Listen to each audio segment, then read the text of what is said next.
কেন বলবেন আপনি? আমি রাজনৈতিকভাবে সার্টেনলি মাফিয়া আমি বিশ্বাস করি।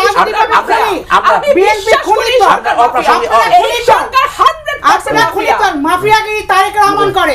আমার মাননীয় প্রধানমন্ত্রীর জন্য খারাপ লাগে এই কারণে যে উনি নানান রকম অপবাদ ঘাড়ে নিয়েও তার দলকে যে কোনো উপায়ে ক্ষমতায় আনছেন, রাখছেন, 300 জন এমপিকে বিনা ভোটে সংসদে রাখছেন এবং তাদের নানান রকম সুযোগ সুবিধা তারা পাচ্ছে এই ভদ্রমহিলার কল্যাণে। কিন্তু উনি কি বলেন এটা ওনার দলের কেউ খেয়াল করে শোনেও না। আমি কয়েকটা হেডলাইন বলি। বাংলা ট্রিবিউন ৩৮ মে 2018, ভারতকে যা দিয়েছি সারা জীবন মনে রাখবে শেখ হাসিনা। ntvbd.com, ভারতকে যা দিয়েছি সেটা তারা সারা জীবন মনে রাখবে। ৩০ মে 2018। আগের লাইনগুলি পড়েন। আমি শুধু একটা লাইনই বলছিলাম। আমি শুধু একটা লাইনই বলেছিলাম। এটা অর্ধ সত্য, গ্লাসে অর্ধেক পানির মতো কথা বলেন। তাহলে ওনার পুরো বিবৃতি পড়ি। ওকে ফাইন, চলেন ওই সময় যদি থাকে চলেন আসেন পুরো বিবৃতি পড়ি। আওয়ামী লীগ সরকার ভারতকে যা দিয়েছে দেশটি তা সারা জীবন মনে রাখতে হবে বলে মন্তব্য করেছেন শেখ হাসিনা। আরো শুনবেন? বলবো? আপনি বলে পড়বো। অন্য সময় মানিয়ে আপনি কি আপনি সময়ও টানবেন, আপনি বক্তব্য জানতে চাইবেন।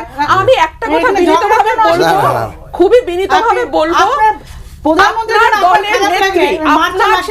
আপনার দলের নেত্রী ওনার বক্তব্য জানেনই না।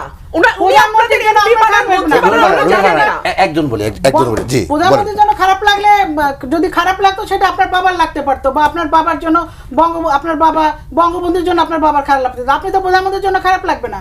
প্রধানমন্ত্রী সমালোচনা করবেন, আবার আপনি সংসদে যোগ দিয়ে গাড়ি বাড়ির জন্য কথাগুলো কি রেলেভেন্ট না?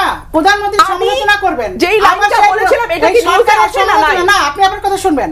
প্রধানমন্ত্রী সমালোচনা করবে, এই লাইনটা কি উনি বলেছেন না বলে নাই? মানে মাফিয়া, আবার সেই মাফিয়া সরকারের কাছে উনি অ্যাপ্লিকেশন দেবেন, জমি নেবেন, বাড়ি নেবেন, গাড়ি নেবেন, সেটা কেন চাইবেন? আপনি কি করে জানেন? আমি জমি একজন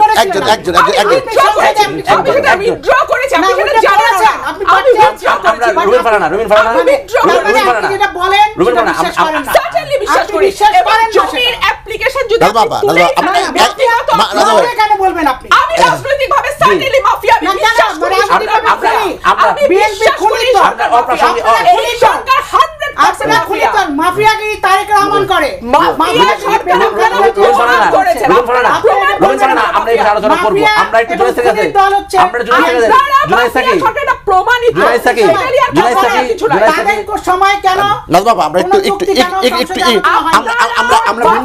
একটু ভিন্ন প্রসঙ্গে দিয়েছি। কোন চুক্তির বিষয়ে জুনায়েদ সাকি সংযোগে